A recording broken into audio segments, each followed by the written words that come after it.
Buenas tardes, don Vladimir Cerrón, gracias por acompañarnos. Usted va a tener 20 minutos para que pueda realizar su presentación, luego de lo cual habrá una rueda de preguntas. Van a ser 2 preguntas por cada miembro del panel. Usted puede responder las preguntas desde el podio o si gusta tomar asiento y acompañarnos aquí en el panel. Muchas gracias. Muchas gracias. Un saludo a todos los miembros panelistas, a los organizadores y también a todo el respetable auditorio y a los medios de comunicación. Bien, Perú Libertario plantea dentro de todo el tema económico una nueva constitución de legado y fortalezca y además invierta en el Estado peruano. Como segundo punto que nosotros observamos es que el Estado debe invertir el reparto en la proporción de las utilidades que se da entre el Estado y las transnacionales.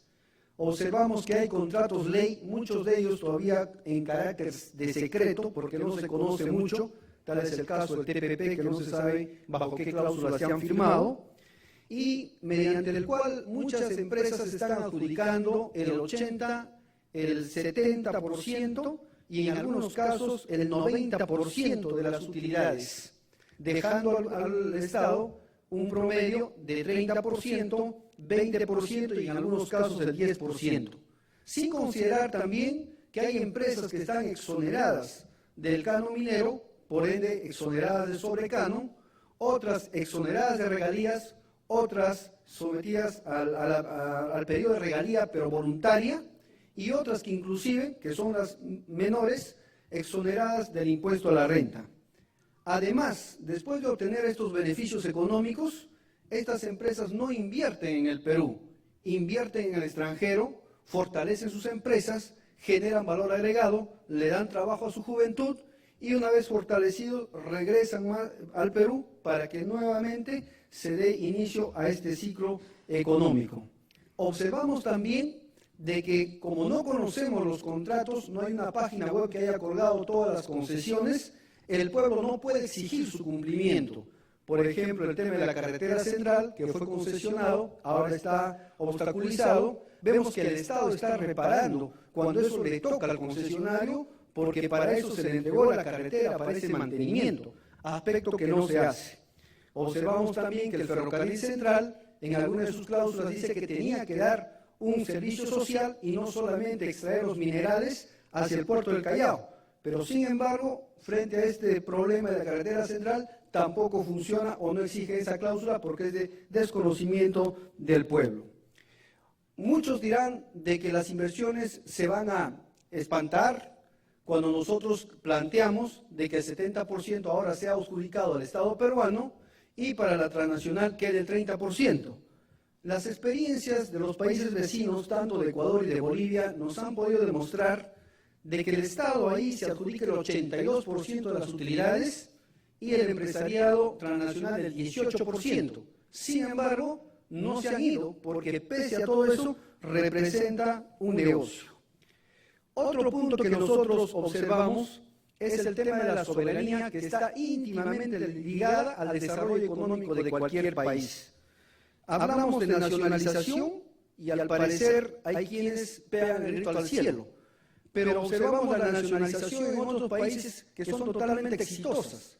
Por ejemplo, el cobre, Codelco en Chile, los petróleos en Argentina, los hidrocarburos en Bolivia, Petrobras en Brasil, el petróleo en México, la misma Telefónica, que es estatal en España, tiene enormes dividendos. Sin embargo, nos han hecho creer de que aquí la nacionalización definitivamente es mala y no debe ser así. También planteamos que el Perú debe pagar ya la deuda externa. Son 40.000 millones de dólares que tenemos como deuda externa y tenemos 61.000 millones de dólares en reserva. Esta deuda externa debe renegociarse y debe cancelarse, no solamente con las reservas, sino también con la inversión en la proporción de utilidades del reparto de la explotación de nuestros recursos naturales. Creemos también de que reconocer el derecho al suelo, al subsuelo, reconocer el derecho de la consulta previa a los pueblos con carácter vinculante y reconocer como debe ser con carácter de ley el convenio 169 de la OIT, va a traer por el contrario bienestar al país y va a poder disminuir estos conflictos sociales que se han ido dando, donde Lima quiere decidir por los pueblos del interior, muchas veces sin haberlos consultado. En tal sentido, yo creo que si el empresariado tuviera un contacto directo con el gobernador regional o con el presidente de la comunidad, esto sería más fluido y podría negociarse mejor. Porque ¿cómo ven las comunidades a la empresa privada? Como privado, como que son. ¿Cómo lo ve el Estado? También lo ve como privado, porque cobra los impuestos y casi nada revierte y genera el malestar. Y no tanto por la empresa privada, sino porque el Estado no devenga dinero a esas comunidades. En tal sentido, la comunidad está en el flanco intermedio. También creemos de que algunos servicios estratégicos del país deban ser peruanizados o recuperados por el Perú. Por ejemplo, el tema de la privatización del agua, Sedapal se ha puesto en proinversión, es realmente preocupante. Y se está hablando de líquido vital. También vemos así corredores aéreos, el 70 o casi el 80% está en manos del país de Chile. Vemos carreteras, AFPs y demás, que Chile prácticamente ha copado todos los servicios estratégicos que tiene el Estado y que lógicamente eso atenta también contra el desarrollo económico nuestro. Impulsar las fronteras vivas también es una necesidad, lógicamente flexibilizando temas económicos como los impuestos y los tributos que debe hacerse. Debe también el Estado, a mi entender, recuperar las tierras agrícolas que son beneficiarias de los grandes proyectos de irrigación. Muchos proyectos como Olmos, Maje-Sigua 1, Maje-Sigua 2, Chinecas, Gallito Ciego, Chavimochic y demás, días antes o un tiempo prudencial antes de su culminación, han sido privatizadas al capital extranjero y otros al capital nacional, cuando se hizo para beneficiar a los agricultores que inicialmente poblaban esos terrenos y cuyos grandes proyectos se hicieron con inversión pública. En tal sentido, estamos cayendo al juego de que invertimos el erario nacional en beneficio finalmente del privado. Y es un aspecto que nosotros también cuestionamos. Se habla mucho también de la revisión de los tratados de libre comercio, revisión de las concesiones, que está protegido por el artículo 62 de la Constitución, el cual impide su revisión, impide además al parecer su renegociación. Creemos que en un país que proclama la lucha anticorrupción, de que proclama la transparencia, todo podría revisarse, todo puede renegociarse. En tal sentido, creemos que esa famosa estabilidad jurídica lo único que está es estabilizando algún acto que se ha hecho en contra del pueblo peruano. En tal sentido, nosotros reclamamos ahí de que este país debe revisar esos tratados internacionales que han entrado inclusive sin arancel y han conducido a quebrar las empresas peruanas. Antiguamente la vida Venezuela, Argentina, mismo Gamarra, era más floreciente. Hoy en día han desaparecido prácticamente todas y Gamarra está que se defiende apenas. Es decir, el empresariado nacional ha sido afectado en vez de haber sido fortalecido. Eso es un tema que nosotros lo vemos con bastante preocupación. También llamamos a la formalización de la minería artesanal. Mientras la minería no esté formalizada, lógicamente dando facilidades, como puede ser una amnistía tributaria, lógicamente no van a entrar al Estado y no van a entrar a colaborar con sus impuestos y tributos para hacer más fuerte el Estado peruano. Lo mismo ocurre con la formalización del empresariado de las pequeñas, medianas empresas y demás, y también, ¿por qué no?, con los agricultores, productores de hoja de coca, que debiera el Estado explotar muchos de sus conocimientos y en alguna medida industrializar y aprovechar de la hoja de coca, por ejemplo, el rico contenido de calcio que tiene para combatir muchas enfermedades. También reclamamos que las regiones tengan que hacer su propia zonificación económica ecológica. Muchas veces una región dice, este es recurso hídrico, este es recurso forestal, este es recurso minero, pero Lima viene y dice, no, para nosotros eso es un recurso, debe ser área minera, pero señor, hay cabecera de agua. No me interesa, pero es área minera. Entonces vienen los conflictos. Entonces la autonomía que le puedan dar a las regiones para que puedan delimitar su zonificación económica, definitivamente va a traer mejor entendimiento entre el capital nacional, extranjero y las comunidades fundamentalmente. Creemos también de que la descentralización en el Perú debe fortalecerse, y debe fortalecerse descentralizando un ministerio que no ha querido descentralizarse hasta ahora astutamente. Es el Ministerio de Economía y Finanzas. Todos los ministerios están descentralizados en las regiones en direcciones. La Dirección de Agricultura, dependiente del Ministerio de Agricultura. La Dirección de Salud, dependiente del Ministerio de Salud. Pero no hay ninguna dirección regional de Economía y Finanzas que debiera encargarse de la tributación regional. Por ejemplo, hay empresas que explotan los territorios en cada una de las regiones, pero ninguna tributa en esa región. Y lógicamente esto va en detrimento de todo su potencial económico, por lo menos en los indicadores, si alguien quisiera invertir. Nosotros somos de la idea de que esta descentralización deba reforzarse, valga la redundancia, descentralizando una dirección regional de economía y finanzas. Segundo, el Estado peruano está manejando este año fiscal 138.000 millones de soles. Si a cada gobierno regional le llega anualmente un promedio de 230 a 250 millones, con lo cual apenas puede hacer un hospital.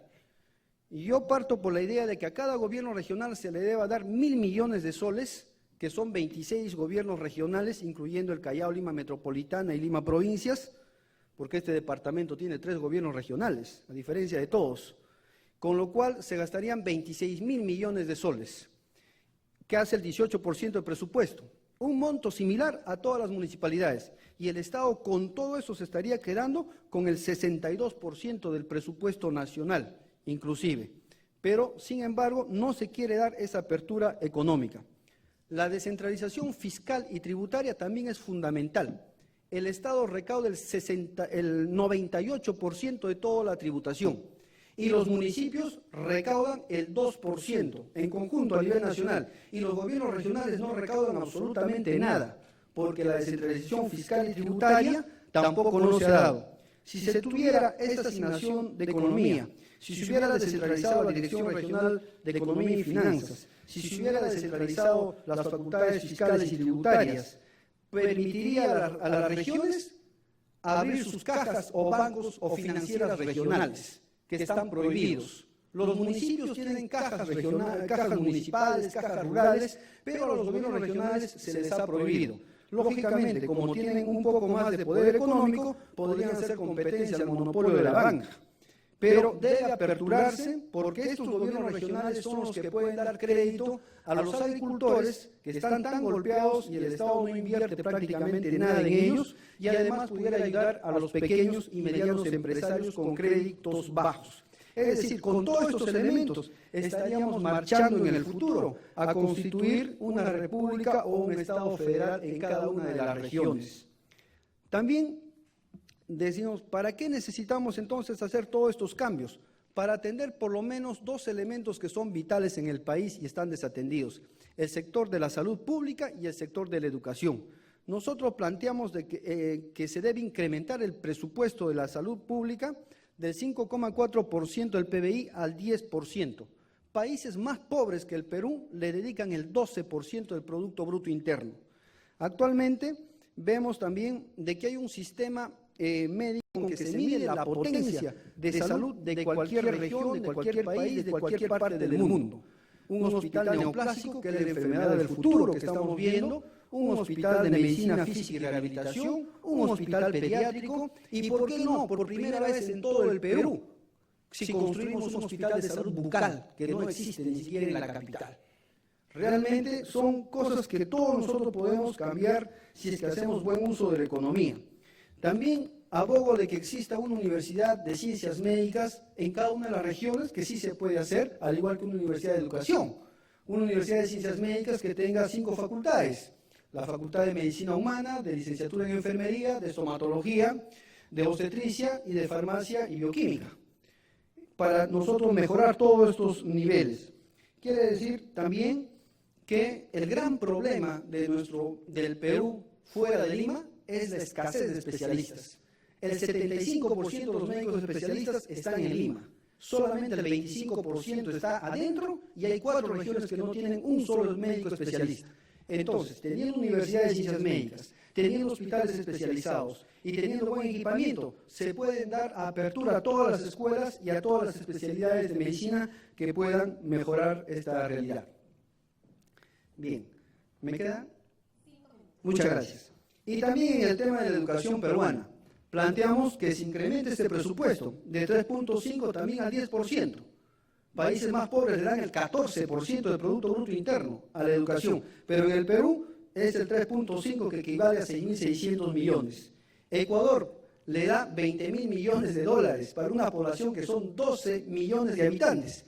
Nosotros estamos dando 6.600 para una población que ya vamos a llegar a los 35 millones de habitantes. Obviamente, esa es la causa de que estamos en último lugar en comprensión lectora. Y el Estado, aún sabiendo que estamos en último lugar en comprensión lectora, no ha movido un dedo económicamente para revertir esta realidad. Y lógicamente, también habría que atender el tema de los salarios a los maestros, que es posible triplicarlo. Posiblemente lo diga más adelante, porque para explicar esto me voy a tomar un poquito de tiempo. Y debemos pasar, pues, a modificar nuestro diseño curricular, mejorar nuestras universidades públicas. Debemos también trabajar en el tema de la educación secundaria especializada. Debemos construir también colegios y escuelas especiales para niños o adultos que tienen malformaciones congénitas o adquiridas, que el Estado poco o nada hace por ellos. Muchas gracias.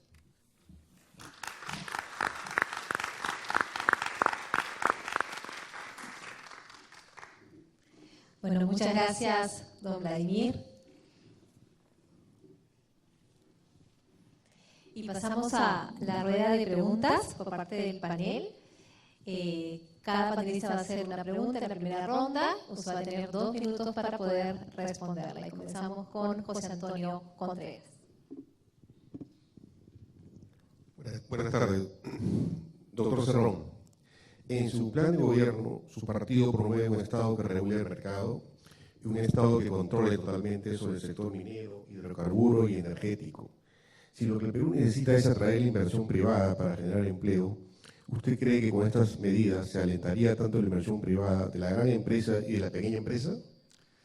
Nosotros partimos por el análisis de que si el Perú ha encontrado cierta mejoría en los últimos años, recibiendo el 30% de las utilidades, la pregunta es cómo hubiera mejorado el Perú con el 70% de las utilidades. Nosotros vemos que otros países vecinos, le ponía el ejemplo de Bolivia, está cobrando el 82% de las utilidades y el empresariado transnacional está cobrando solamente el 18%. ¿Por qué en tal caso no invitamos a las empresas que trabajan en Bolivia al Perú? Si es que las de aquí se van a espantar. Es posible. Y también en Ecuador se ha llegado a un convenio en el cual si hay incremento del precio de los minerales, todo incremento va a favor del Estado y ellos negocian a precio fijo. ¿Por qué en el Perú no se puede hacer eso? Yo creo que los gobernantes peruanos sabían muy bien de lo que estaban firmando y no lo han firmado por retrasados mentales.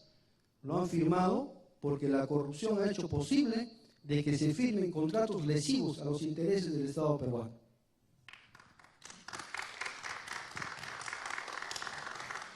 La pregunta de Carlos Casas.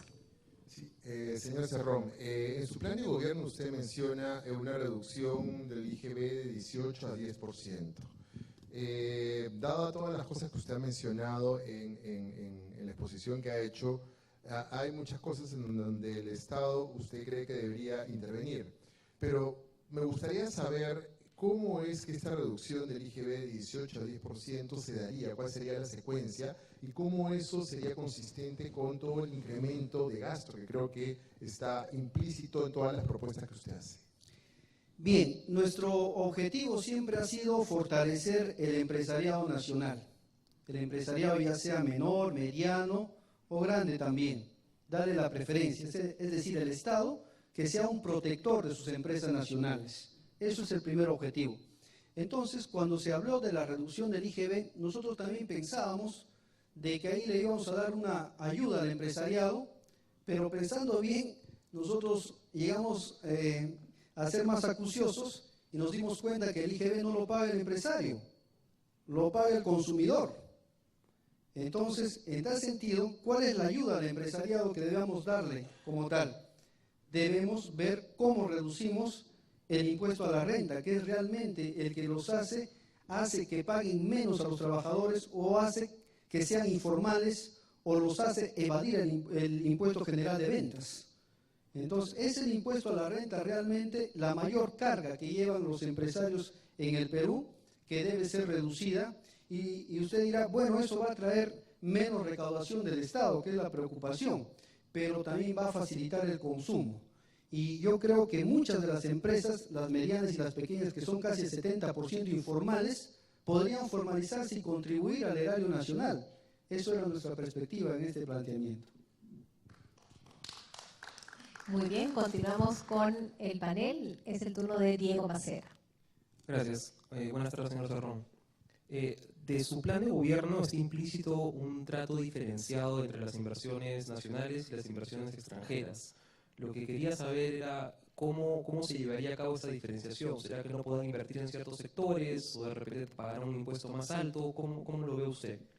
Nosotros hacíamos el análisis de que deban pagar un impuesto a la renta más alto. Es decir, que el Estado peruano debe hacerse acreedor de la mayor adjudicación de lo que se produce tras la explotación de estos recursos que inclusive son no renovables. En algún momento esos recursos van a acabarse y el Estado peruano podría caer en una pobreza súbita, como es lo que pasó en Venezuela cuando era petróleo dependiente. Nosotros en este momento nos estamos haciendo minero dependiente. ¿Qué pasaría si se agotan las reservas, explotan todo? El Estado peruano pues caería en una pobreza y más aún después de caer en esa pobreza solamente haberse beneficiado con el 30% y otras empresas exoneradas de todo tipo de tributo y otras que inclusive no quieren pagar sus impuestos. Entonces yo creo que en ese punto debe darse la negociación. Nosotros hemos planteado, esta negociación parece utópica, pero si el empresario no quisiera renegociar este término, el Estado debe proceder a la nacionalización del yacimiento, y lo decimos abiertamente. Y el Estado peruano, estoy seguro, que puede indemnizar la inversión que ha hecho y administrando el 100% puede ganar mucho más. Le pongo el ejemplo de Camisea, 0.54 centavos por dólar están pagando el millar de pies cúbicos de gas. Y ellos lo están vendiendo a México entre 10 y 14 dólares. Es decir, en vez de pagar 1.135 millones de dólares de regalías, debieran pagar 23.000 millones de dólares en regalías y en impuesto a la renta. 23.000 millones es 4 veces el presupuesto nacional de la educación en el Perú, con lo cual en educación pudiera cuadruplicarse todo. Por eso digo que es factible hacer, si nosotros, así como Chile, dedica todo el cobre o el canon del cobre al ejército, nosotros pudiéramos dedicar todo Camisea de educación del Perú y tendríamos una educación de primera. Muy bien, el turno de Gonzalo Segarra. Muchas gracias por su exposición, señor Cerrón. Yo quería preguntarle, en su exposición usted ha dicho mucho de lo que no haría, es decir, ha detallado mucho qué es lo que no funciona, según usted, en la actual economía, y nos ha dicho que cambiaría la Constitución. Enormemente rico en recursos naturales, pero también en recursos humanos. Sucede que a todos los recursos humanos en el país no se le da la misma oportunidad. Por ejemplo, tenemos 2.700.000 analfabetos en la era del conocimiento. Estamos en último lugar en comprensión lectora.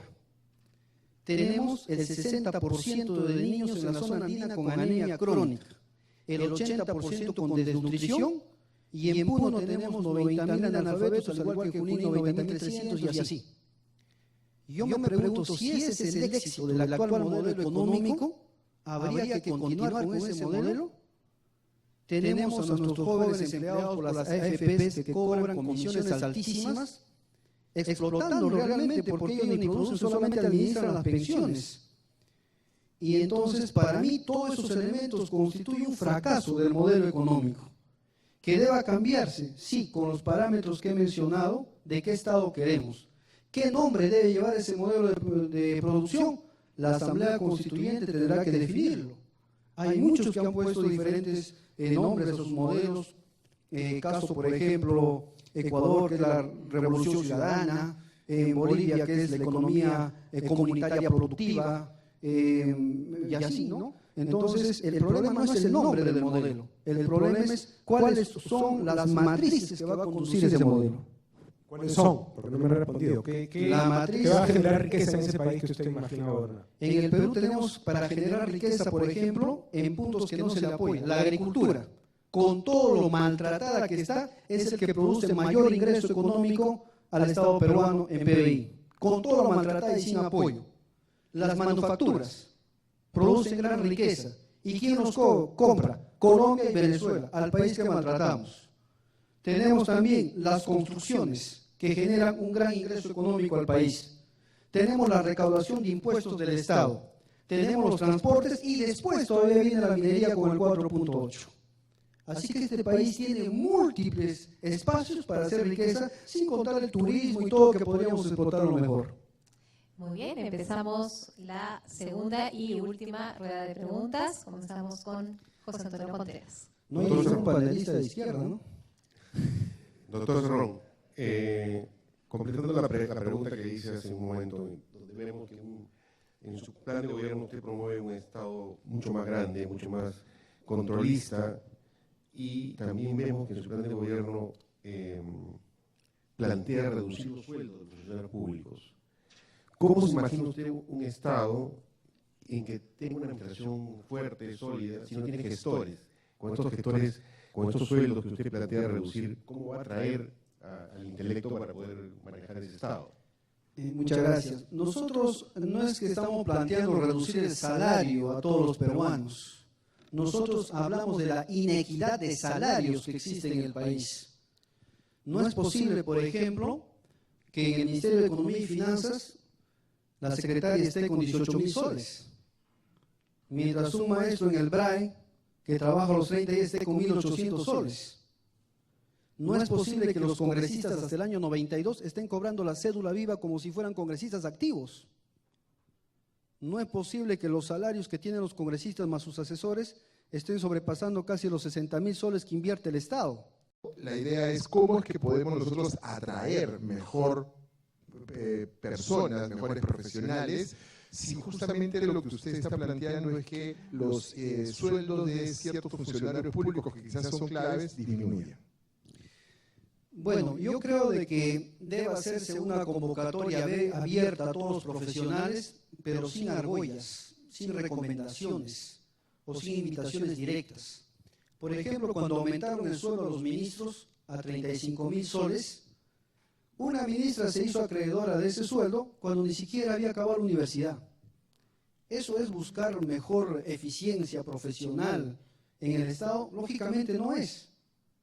Entonces, yo creo que en el Perú hay gente muy valiosa, y no solamente en la capital, sino también en el interior del país, que gustosos y con mucho amor trabajarían más aún que lo que trabaja la clase burocrática en todos estos ministerios y la Contraloría y demás.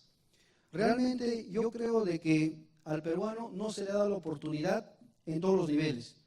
Vemos en el MEF, ahí encontrar a 4 o 5 estudiantes graduados de universidad provinciana sería un éxito. Ahí entran determinados profesionales de determinada universidad. Y si tiene posgrado en Estados Unidos, más aún. Y si tiene un posgrado en la Unión Soviética, lógicamente nunca va a entrar. Eso es lo que pasa en el Perú. Y por eso es que estamos conllevados pues a la incompetencia en algunos puntos, ¿no? Muy bien, el turno de Diego Macera. Señor Cerrón, yo la verdad me confieso afín a ciertas ideas libertarias. Entonces ya imaginará usted mi emoción cuando vi pues, que había un plan de gobierno del Partido Libertario del Perú. Pero luego, mirando el plan, me di cuenta que había pues, ese tarifario único para clínicas privadas, hablaba sobre los abusos del neoliberalismo y la nacionalización del yacimiento minero, de las líneas aéreas. Entonces, la pregunta puede parecer superficial, pero en realidad las palabras son importantes. ¿Cómo entiende usted sus ideas como libertarias? ¿Cómo entiende usted al Partido Libertario peruano, que generalmente pues, aboga por las libertades políticas y económicas que no parecen estar refrendadas dentro de su concepto de gobierno? Claro, la palabra libertaria puede tener muchos significados. Nosotros lo entendemos como partícipe de la libertad, y buscar la libertad significa que las grandes mayorías del pueblo hayan podido saciar sus necesidades vitales, sus necesidades laborales, sus necesidades soberanas de dignidad y demás. Lógicamente hay quienes pueden entender dogmáticamente la palabra, inclusive acercarla al anarquismo, como han querido hacerlo. Pero definitivamente ese no es nuestro pensamiento. Nosotros somos un partido de izquierda, somos un partido que cree en un socialismo moderno, equitativo, y que pueda dar bienestar al país, haciendo que el reparto de los beneficios que tiene el país llegue pues equitativamente a todos los sectores. Ese es nuestro pensamiento político. Somos un partido inclusivo, un partido internacionalista que cree en la amistad de todos los pueblos del mundo para enfrentar poderes que quieren hegemonizar el planeta. Somos un partido democrático, un partido descentralista, humanista que cree en valores y principios, y un partido soberano que cree en la soberanía de la patria. Muy bien, el turno de Gonzalo Segarra. Muchas gracias. Señor Cerrón, entonces, de todas sus anteriores exposiciones, queda claro que usted lo que quiere es un Estado más grande o más participativo, digamos, en la economía, y específicamente que haga más actividad empresarial. Usted ha puesto varios ejemplos que nos llevarían a que el Estado directamente gestione determinados recursos naturales, incluso la transformación de esos recursos naturales. Y yo quería preguntarle cómo haría, dado que ese modelo ya fracasó en el Perú, ¿qué incentivos daría usted? No, o sea, le estoy hablando objetivamente, es decir, antes de los 90 tuvimos una economía basada en la actividad empresarial del Estado en gran parte, y lo único que produjo son pérdidas, a eso me refiero, no estoy diciendo nada ideológico. Entonces, ¿qué cosa haría usted distinta de ese modelo en el que las grandes empresas estatales lo único que generaban era pérdidas, porque sus funcionarios no tenían incentivos para aplicar, digamos, estándares de eficiencia? Usted puso el ejemplo de Camisea, donde usted está asumiendo que los precios se mantengan iguales y que la rentabilidad se mantenga igual, pero cuando usted cambia los incentivos y los funcionarios ya no tienen que responder a un accionista que les exige una rentabilidad, sino que tienen que responder a un Estado que les pide votos, no necesariamente va a ser tan rentable, pues. Entonces, ¿qué incentivos introduciría usted en esa gestión pública o en esa gestión de actividad empresarial del Estado para que esta vez, a diferencia de nuestra historia, se vuelva pues eficiente como usted espera? Se habla con frecuencia en el Perú de que la nacionalización ha fracasado, pero yo me pregunto dónde está el éxito del neoliberalismo. Ya eso iba mi pregunta en antes, al último lugar en comprensión lectora ante el mundo, a las masacres que se dan en Espinar, en Tía María, en Bagua, en Pichanaki, a que nuestros jóvenes sean explotados haciendo cola para que los exploten las empresas chilenas con su título en la mano. ¿Nos han llevado a qué? Al incremento de la deuda externa. Ese es el éxito del neoliberalismo contrario a una política nacionalizadora. Yo creo que si han habido problemas en las políticas anteriores, en estas también existen, y mucho más. Por eso nosotros abogamos porque el Estado pueda tomar el papel conductor. ¿Quiénes son los que trabajan en las empresas privadas en el Perú? ¿Acaso no somos los mismos peruanos? ¿O han traído un cerebro extraterrestre que pueda hacer ahí los cálculos, las dimensiones, las negociaciones? No, somos los mismos peruanos. Pero si los mismos peruanos se encuentran con mal incentivo, en alguna medida, lógicamente harán. Pero si el Estado sabe incentivar a sus trabajadores con mejores salarios, mejores condiciones, mejor oportunidad, definitivamente este Estado va a cambiar. Y nosotros no solamente decimos pues que el Estado exportador de materia prima sea lo bueno, no, nosotros queremos pasar al Estado industrializador, aunque sea incipiente, pero empecemos la industrialización. Aquí en el Perú existe una Sociedad Nacional de Industria, Petróleo y Minería. Y yo quiero saber qué industria se ha hecho en el Perú la última década. No hay ninguna industria. Huancayo tenía la maltería, textil, la fábrica Los Andes, Inca Kola. Hoy en día no existe nada. Entonces, ¿a santo de qué se llama sociedad de industria? Eso es mi pregunta. Entonces, entremos a la industrialización sin miedo, generemos empleo, generemos valor agregado, demos a nuestros jóvenes y a nuestro pueblo la oportunidad de trabajo. Ese es el mundo que queremos cambiar. Señor Cerrón, con todo respeto, usted no viene a preguntar, sino a responder. El que tiene que preguntar acá somos nosotros. Entonces, usted no me ha respondido qué incentivos va a introducir para que la burocracia o la tecnocracia de la actividad empresarial esta vez se vuelva eficiente. Y estoy hablando no de los empleados a los que les sube el sueldo, sino a los gestores que cuando responden a accionistas privados tienen que reportar rentabilidad económica, no política. Entonces, usted no sé, El Estado en algún incentivo de... El Estado es un gestor. Yo conozco países que trabajan enteramente de manera estatal todas sus políticas públicas y son poderosas. No va a decir que no existe. Si, por ejemplo, tiene alguna ley, hablar por ejemplo de Cuba, ahí vamos a ver que la educación es enteramente estatal y es poderosa. No estamos hablando de política social, pero es política estatal. La medicina es totalmente poderosa y es estatal. El manejo del deporte es 100% estatal y tienen campeones mundiales. La fabricación de medicinas, de vacunas, es enteramente estatal y provee a todo ese país. ¿Por qué quitarle réditos a la administración estatal? Muy bien. ¿Qué produce? Produce lo que no hemos producido nosotros. Ya estamos con el tiempo. Le agradecemos al candidato presidencial por Perú Libertario, Vladimir Cerrón. Le damos, como ha estado ceñido exactamente al tiempo, le damos 1 minuto si quiere hacer una reflexión final. Muchísimas gracias. Muchas gracias también al auditorio.